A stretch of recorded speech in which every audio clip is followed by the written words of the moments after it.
దేవుడి దగ్గర పెట్టే ప్రసాదాలను అపవిత్రం చేశారని తెలిపారు.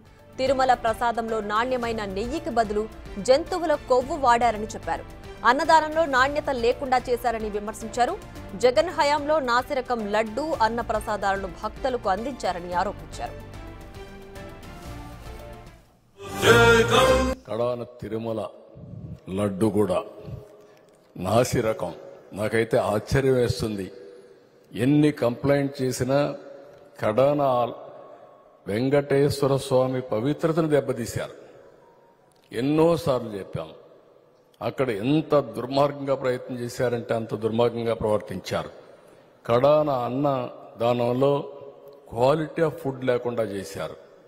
దేవుని దగ్గర పెట్టే ప్రసాదం అపవిత్రం చేసే విధంగా ఓసారి బాధేస్తుంది. నాసి రకమైన ఇంగ్రీడియంట్సే కాకుండా ఎనిమల్ ఫ్యాట్ కూడా వాడారని.